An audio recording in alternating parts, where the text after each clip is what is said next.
What inevitable turns into imminent, supply disruptions, surging demand, and low prices are setting up this commodity for a major run higher. According to legendary investor Rick Rule, we have two options. Either the world sees chaos or the price of this metal rises. To learn more, visit futuremoneytrends.com/u. All right, greetings and thank you for joining us at futuremoneytrends.com. I am here to talk about everybody's favorite metal. No, it's not uranium. It is silver. And our guest today is Brother John F. of brotherjohnf.com. John, thank you for joining us.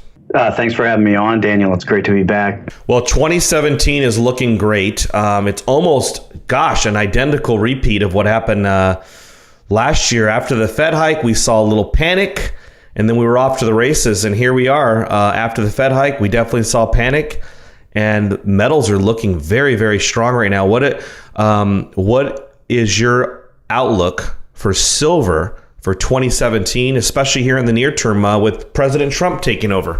Well, they seem to be putting in a bottom. Silver's trying to get to 17. That's a really low price, especially when you're talking about inflation adjusted. I mean, that's pretty much the lowest we've seen. You know, we got around to 850 in 2008 at the bottom of the financial crisis, and in 2003 and 4 we were around $4 or so. But you know, if you do an inflation adjusted price, they're pretty much all the same price. In 2017, I think it's going to be all dependent upon their ability to keep the game running. We just saw today with the budget resolution, this attempt to defund Obamacare, the Republicans are proposing another $9 trillion added to the public debt, and that's probably going to be $20 trillion if you take all the off-budget stuff on there. So that's going to follow the same pattern that Obama did, which is doubling the debt. I don't see any difference. Now, Trump could come out and disagree with that, but I haven't really seen any indications that he will. So it looks like they're going to try to kick the can down the road, and that is going to be the basis for what's going to happen. You know, can they keep interest rates low? What does right now they've kind of stabilized in a beginning of what looks like a bear market in bonds.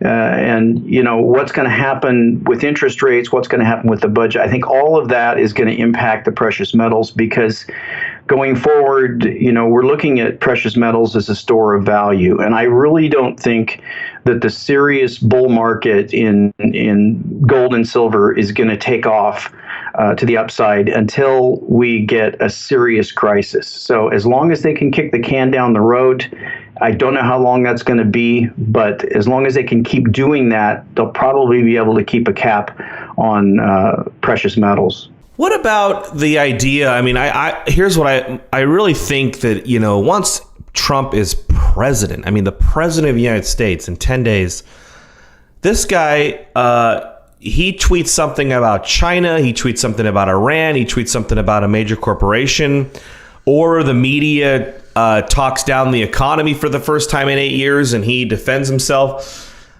I kind of suspect, and this is speculative on both our parts to even, you know, give this the opinion of it, but I think that Trump's tweets are a gift to silver investors and gold investors, and because regardless of a crisis or not, a perceived crisis or an imminent threat or an irate China or an Iran that is arming up because they're upset over a single tweet, I think this could be a stellar year for the precious metals. What are your thoughts on that analysis? I mean, where am I wrong?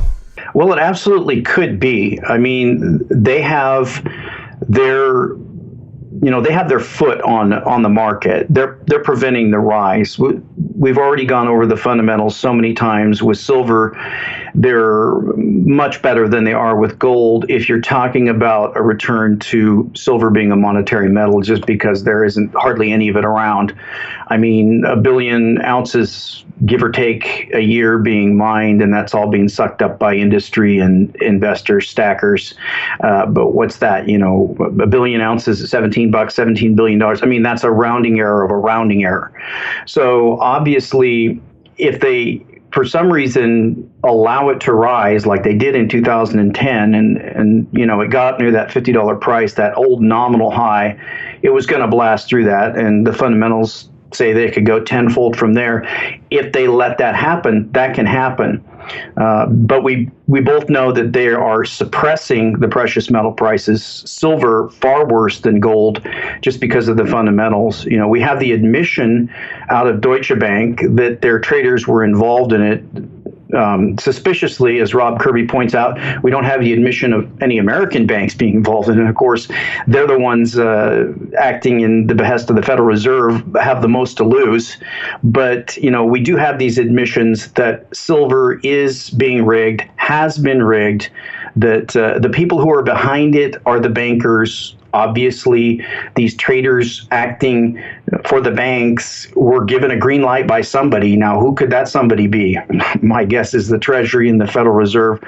So, what will Trump do in regards to this precious metals price suppression? I mean, if he lets the lid blow off, if he lets the truth be exposed, yes, you could have an explosive bull market at any point in time.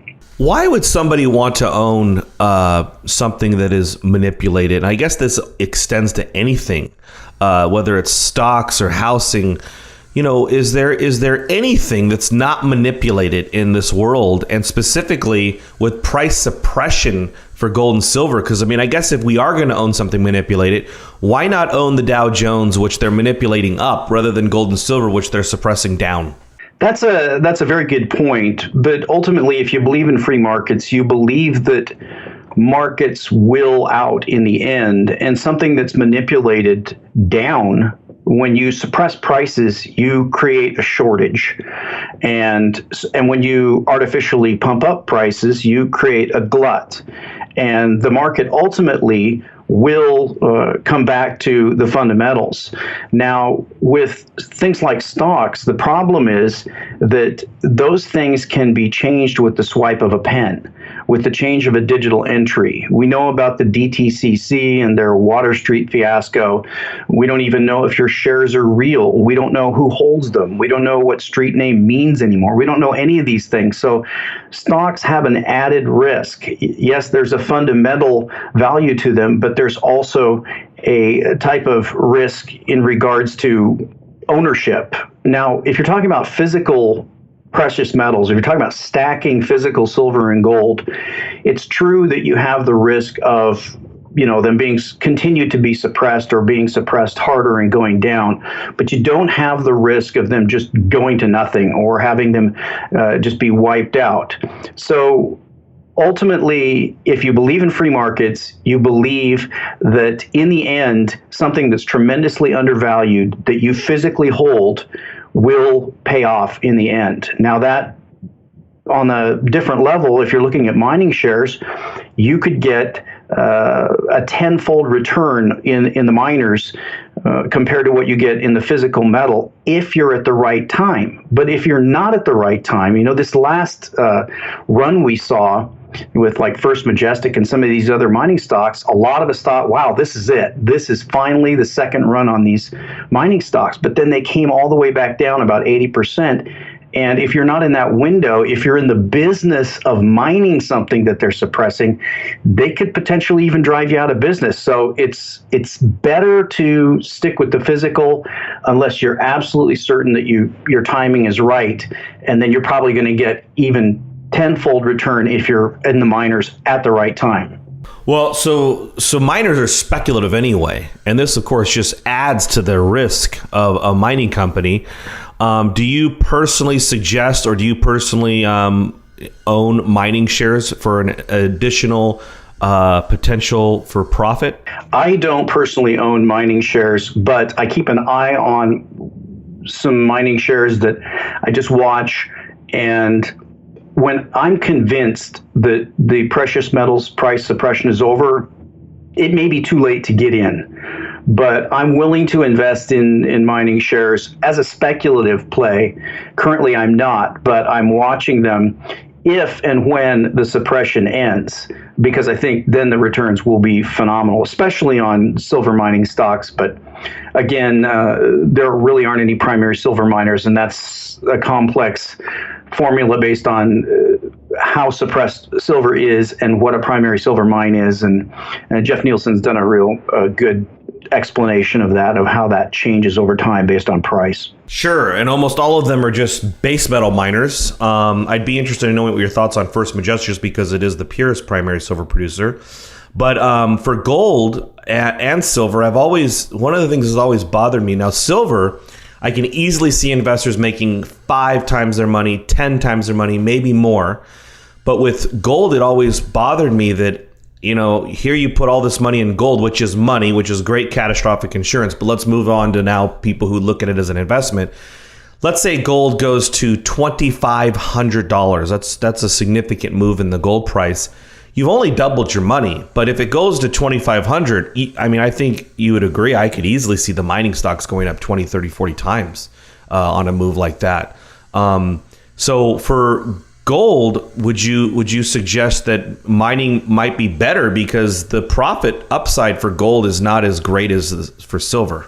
I would agree with that, except for the fact that gold is also manipulated, and a lot of analysts have talked in the past about how some of the big players in gold, whether that's Barrick or others, have had questionable actions in the past that they've done in regards to debt and in regards to being involved in the suppression. So if I were to look at that sector, I would be looking at very small independent players. And again, I'm not the best at analyzing books, and I have some real questions as to how good things are really, as far as the accuracy of books in the type of climate that we're in. So I haven't really spent a lot of time doing that. I would not be very good at determining which company has got the best numbers, to make a profit. I would probably trade them based on technicals, and so I will watch the miners based on the technical pattern and how they perform based on the gold price, and then the miners. And if I were going to buy, I would be basing it on a technical breakout. You were one of the early adopters for Bitcoin. Big resistance in the precious metal community. However, I think a lot of people have turned around because they see it as a way to opt out, similar to gold and silver. What is your current thoughts on Bitcoin for 2017? And it went from basically being dormant for 2 or 3 years from the news to all of a sudden it is now in the news heavily.